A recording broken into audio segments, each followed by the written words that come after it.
the soil of Bihar, I say to the whole world, India will identify, track and punish every terrorist and their backers. 22వ తారీఖున జరిగిన పెహల్గాం దాడికి దేశమంతా రగిలిపోతుంది. ఇకనైనా భారత్ తిరగబడి పాకిస్తాన్ని సర్వనాశనం చేయండి అంటూ వీడియోస్ చేస్తూ పెడుతున్నారు. ఇప్పుడు కొట్టే ఇండియా దెబ్బకి ఇంకా పాకిస్తాన్ అనే దేశం లేకుండా పోవాలి అంటూ దేశంలో ఉన్న వారంతా కోరుకుంటున్నారు. దానికి తగ్గట్టుగానే మన దేశ ప్రధాని చాలా పెద్ద పెద్ద నిర్ణయాలు తీసుకున్నారు.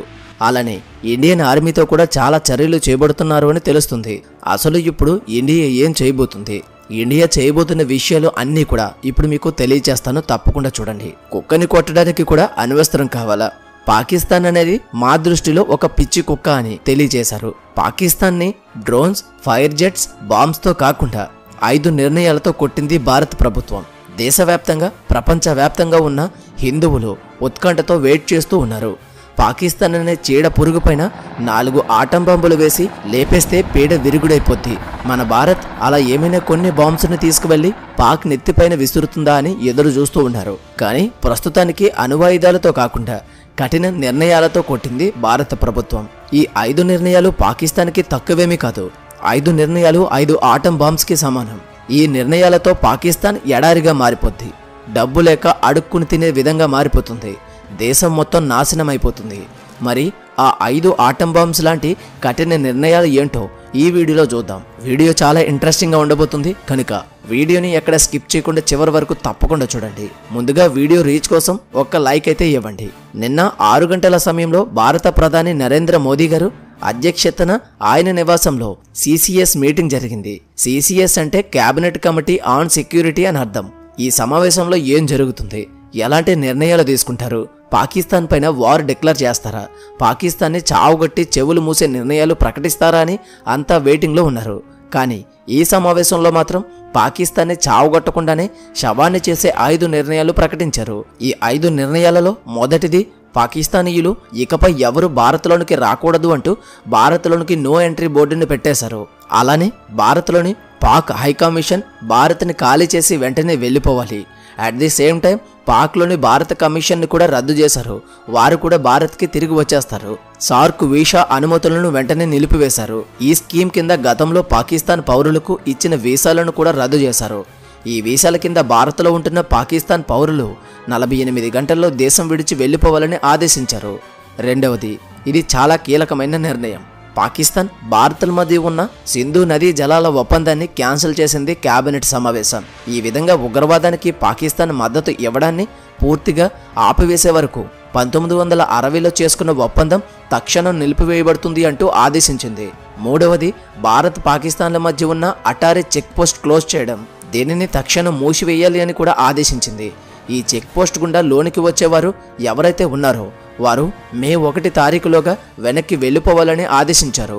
నాలుగవది, ఢిల్లీలో ఉంటున్న పాకిస్తాన్ రక్షక, సైనిక, నేవీ, వైమానిక సలహాదారులు వీరు ఎవరైతే ఉంటున్నారో వారంతా వారం రోజుల్లోగా తమ దేశానికి తిరిగి వెళ్ళిపోవాలి అని కూడా ఈ మీటింగ్ ఆదేశించింది.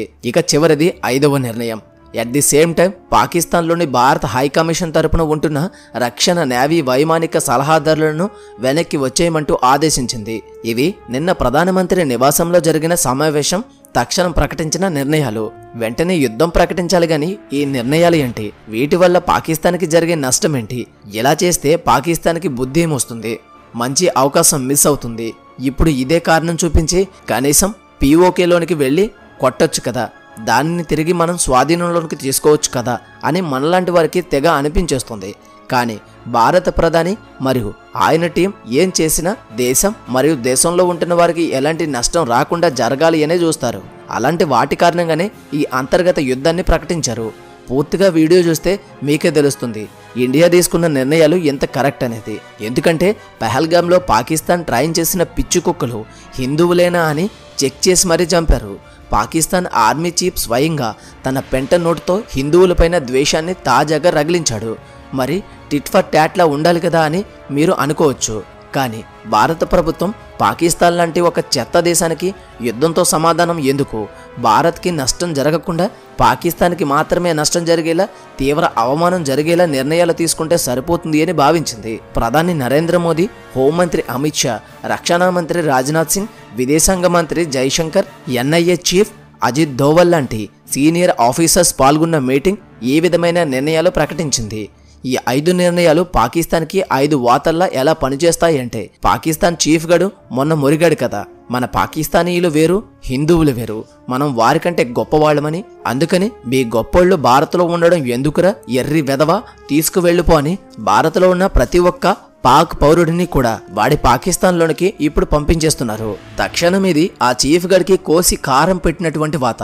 అందుకే పాకిస్తాన్ స్థానానికి సంబంధించిన ఎవరూ హిందువులు నివసిస్తున్న భారతదేశంలోనికి రాకూడదు, ఉండకూడదు అంటూ వీసాలను కూడా రద్దు చేశారు. తర్వాత రెండవ నిర్ణయం, ఇది అడుక్కు తింటున్న పాకిస్తాన్కి అదే వృత్తిలో కంటిన్యూ అయిపోండి అని ఇచ్చిన నిర్ణయం. నువ్వు ఎలాగో బెచ్చగాడివే, ఇక నీ చేతిలోని చెప్పును అలాగే ఉంచుకో, అదే నీ పర్మనెంట్ పొజిషన్ అని ఇచ్చిన నిర్ణయం ఇది. ఈ నిర్ణయమే సింధు ట్రీటీ క్యాన్సిల్. దీని గురించి మీకు కొంచెం పరిచయం చేయాల్సి ఉంటుంది, ఎందుకంటే ఇది పాకిస్తాన్కు ఎంత ముఖ్యం. దీనిని క్యాన్సిల్ చేస్తే పాకిస్తాన్పై అణ్వాయుధం వేసినంత పవర్ఫుల్ కాబట్టి. దీని గురించి కొంచెం చెప్తాను చూడండి. దీనిని ఇండస్ వాటర్ ట్రీటీ, TWT అంటారు. సింధు నది చైనాకు చెందిన టిబెట్లోని కైలాస్ పర్వత ప్రాంతం వద్ద పుట్టి పాకిస్తాన్ వద్ద అరేబియా సీలో కలుస్తుంది. మొత్తం 3180 కిలోమీటర్లు ప్రవహిస్తుంది. చైనాలో 300 కిలోమీటర్లు, భారత్లో 80 కిలోమీటర్లు, పాకిస్తాన్లో 2900 కిలోమీటర్లు ప్రవహిస్తుంది. మేజర్ పార్ట్ అంతా పాకిస్తాన్లోనే ప్రవహిస్తుంది. కానీ కీలకమైన నెక్ స్థానంలో భారత్ ఉంటుంది. కాబట్టి ఈ కీలక ప్రాంతంలో గనక భారత్ అడ్డుకట్ట వేస్తే పాకిస్తాన్కి ఆకలి చావులు గతవుతాయి. ఎందుకంటే భారత్ లాగే పాకిస్తాన్ కూడా వ్యవసాయ ఆధారిత దేశం. ఈ వ్యవసాయానికి సింధు జలాలే 90% ఆధారం కనుక. దీనికి సంబంధించి 1960 సెప్టెంబర్ 19వ తేదీన 60 ఏళ్లకు గాను మన మాజీ సీఎం జవహర్లాల్ నెహ్రూ ఒక ఒప్పందం పైన సంతకం చేశారు. దీనినే సింధు వాటర్ ట్రీటీ అంటారు. యాక్చువల్గా ఈ ఒప్పందం 2020తోనే పూర్తయింది. ఎందుకంటే 2020 నాటికి 60 ఏళ్లు పూర్తి కావడం వలన పెట్టుకున్న గడువు పూర్తయిపోయింది.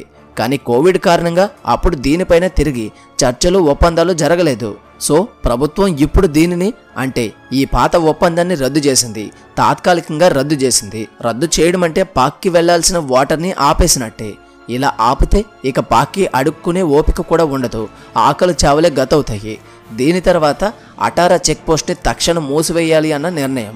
ఈ అటారీ చెక్ పోస్ట్ దారి గుండా లోనికి వచ్చి ఇప్పటికే ఉన్న పాకిస్తాన్ వాసులు వారంలోగా వెళ్లిపోవాలి అని ఆదేశించారు. పాకిస్తాన్, భారత్ల మధ్య ఉన్న ఈ అటారీ చెక్ పోస్ట్ కూడా చాలా కీలకమైనది. పాకిస్తాన్ ట్రక్కులు, దాని వాణిజ్య వ్యవహారాలు, దాని వాణిజ్య వాహనాలు, ట్రావెలింగ్ బస్సులు ఈ రూట్ గుండానే ప్రయాణించి భారత్లోనికి వస్తాయి. భారత్ పొరుగునే ఉంటుంది కాబట్టి పాకిస్తాన్ జనాలు అనేక అవసరాల రీత్యా భారత్లోనికి వచ్చి భారత్ను ఉపయోగించుకుంటూ ఉంటారు. ఇప్పుడు పాకిస్తాన్కు ఈ ఉపయోగాన్ని కూడా కట్ చేసింది భారత ప్రభుత్వం. ఈ దారిని కేవలం పాకిస్తాన్ వారు మాత్రమే వాడుకుంటారు తప్ప మన దేశంలో వాళ్ళు ఎవరు ఈ దారిని వాడుకోరు. అండ్ పాకిస్తాన్ వెళ్ళి మన వాళ్ళు ఏం చేస్తారు? అసలు అక్కడ ఏమీ లేదు, బొచ్చు తప్ప. అందుకనే దీనిని కూడా కట్ చేసింది భారత ప్రభుత్వం. ఇక 4వది, భారత్లో పాక్ రాయబారులు ఎవరైనా ఉంటే వెంటనే వెళ్ళిపోవాలి. పాకిస్తాన్ ఇంత దారుణానికి ఒడిగట్టిన తర్వాత వారు ఇక్కడ ఎలా ఉంటారు? సో పాకిస్తాన్తో భారత్కి ఇకపై రాయబార సంబంధం పూర్తిగా రద్దవుతుంది అన్న నిర్ణయం ఇచ్చింది భారత ప్రభుత్వం. చివరిగా 5వ నిర్ణయం, సో పాకిస్తాన్లోని హైకమిషన్ని వెనక్కి రప్పించడం. 2 దేశాల మధ్య ఎలాంటి సంబంధం లేనప్పుడు, శత్రుత్వం పీక్స్కి వెళ్ళినప్పుడు మన హైకమిషన్ అక్కడ ఉండడం వల్ల ఉపయోగం ఏముంటుంది? అందుకని దీనిని కూడా క్యాన్సిల్ చేసింది. ఇలా భారత ప్రభుత్వం పాకిస్తాన్ని బాంబ్స్తో కొట్టకుండా ఒళ్లంతా 5 వాతలు అయితే పెట్టింది. అయితే ఏదైనా ఒక దేశంలో యుద్ధం జరగడానికి ముందు కూడా ఆయా దేశాలు ఇలాంటి ముందస్తు కీలక నిర్ణయాలు తీసుకుంటాయి. శత్రు దేశంతో అన్ని రకాల సంబంధాలను ముందుగానే కట్ చేసుకుంటారు. మరి ఇక్కడ ఏం జరుగుతుంది? పహల్గామ్లో దాడులకు కారణమైన ఉగ్రవాదుల వేట ఎలా జరగనుంది? వారు పాక్లోనికి వెళ్లి అక్కడ ఉన్నారని గాని తెలిస్తే అప్పుడు ఏం చేయాల్సి ఉంటుంది? పాకిస్తాన్ వారిని వెనక్కి పంపిస్తుందా, నకరాలు చేస్తుందా? అలా చేస్తే మరి అప్పుడు బాంబులతో వేటాడక తప్పదా? మొత్తం మీద భారత ప్రభుత్వం చాలా కేర్ఫుల్గా వర్కౌట్ చేస్తున్నట్టు కనబడుతుంది.